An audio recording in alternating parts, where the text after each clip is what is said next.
Oi, turma. A gente vai ver agora um teste T para o caso de duas amostras independentes.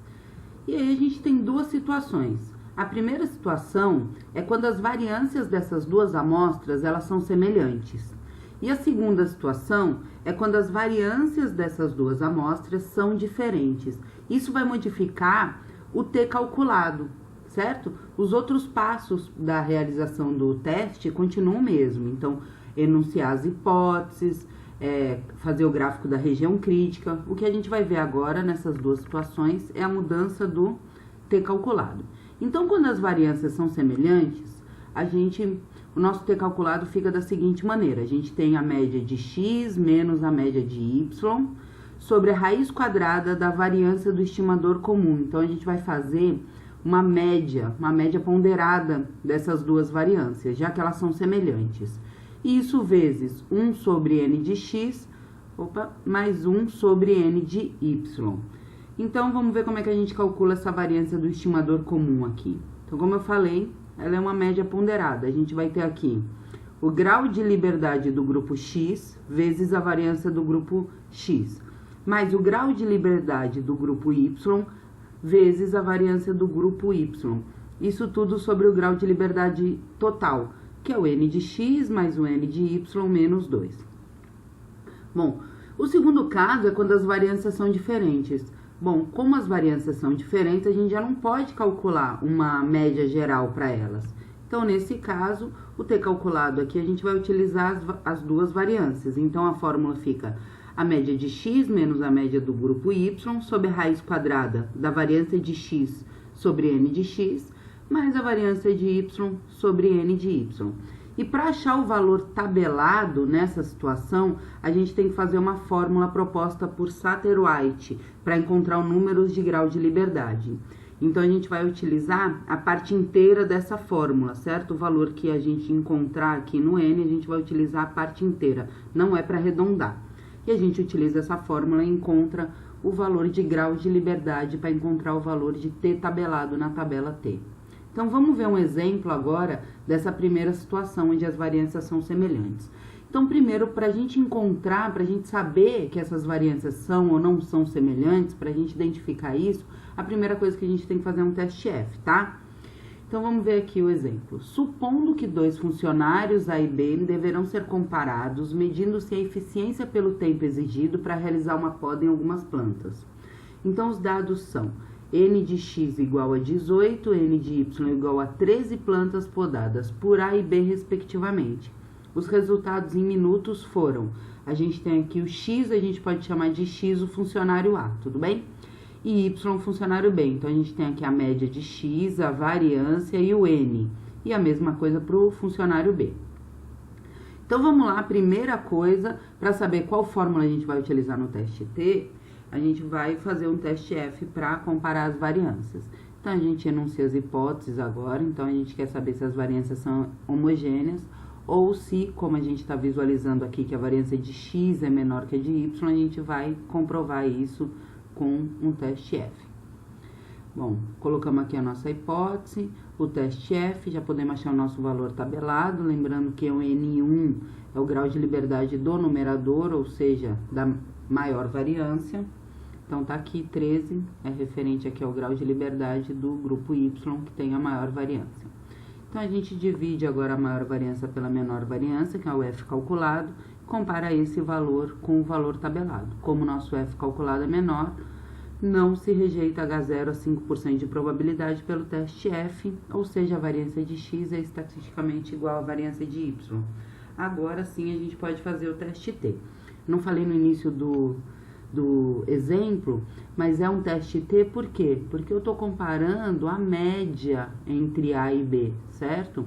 O que eu quero saber é se eles são dois funcionários em que eu estou medindo a eficiência pelo tempo exigido para realizar uma poda em algumas plantas.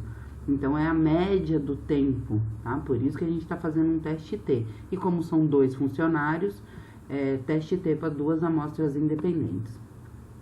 Então, vamos começar aqui o teste T. Primeira coisa, enunciar as hipóteses.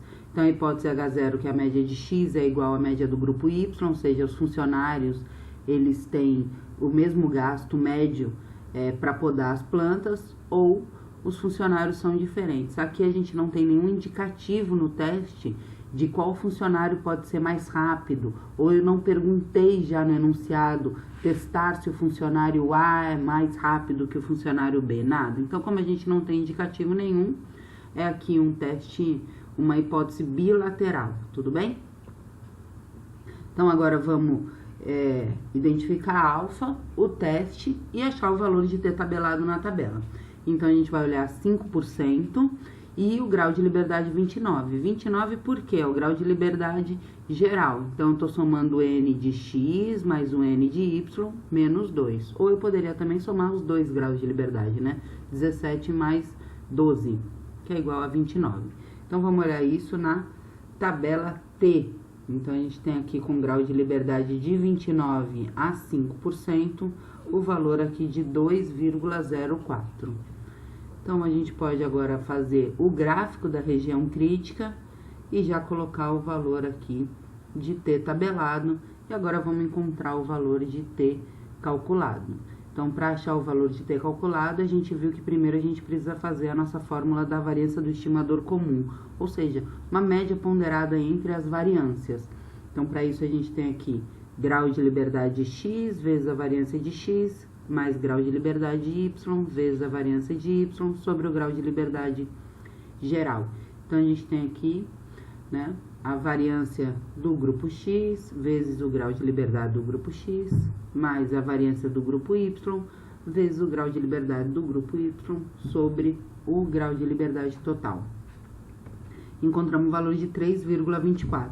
Então, isso vai ser utilizado na fórmula de T calculado. Então, a gente tem aqui, primeiro, a média de X menos a média de Y, sobre a raiz quadrada, então, da variância do estimador comum, que a gente acabou de encontrar, que vai multiplicar 1 sobre N de X mais 1 sobre N de Y. Então, resolvendo aqui, a gente encontra o valor de T calculado de 2,265. E é isso que a gente vai colocar aqui agora na tabela. Então, a gente encontrou aqui que o valor de T calculado é maior do que o valor tabelado. A gente visualiza aqui que ele está na região de rejeição de H0, certo? Então, a nossa conclusão é: rejeita-se H0 a 5% de probabilidade pelo teste T. Ou seja, bom, estou rejeitando a minha hipótese H0. Ou seja, a diferença entre os funcionários. Então, qual funcionário a gente poderia escolher? A gente já pode ter essa conclusão. Então, a gente quer um funcionário que ele seja mais rápido, não é? Então, a gente quer um funcionário aqui. Esse funcionário, ele fez as podas em 17 minutos, a média dele. O outro funcionário é de 20 minutos. Então, a gente pode dizer que o funcionário B realiza as podas mais rápido. E aí, a gente pode perguntar, então, qual tipo de erro a gente está cometendo nesse exercício? Então, nesse caso, a gente está rejeitando a hipótese H0. Quando eu rejeito, eu estou cometendo o erro tipo 1. E qual é o valor do erro tipo 1? Bom, a gente achou esse valor tabelado aqui a 5%, tudo bem? Alfa é igual a 5%. Então, 5% é toda essa área azul aqui pintada. Se a gente encontrou nosso T calculado que é um pouco maior, aqui essa área, então, se a gente separar aqui a partir desse T calculado, essa área aqui é um pouco menor, não é?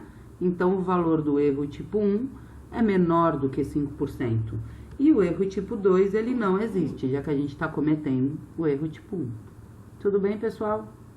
É isso, então, até a próxima.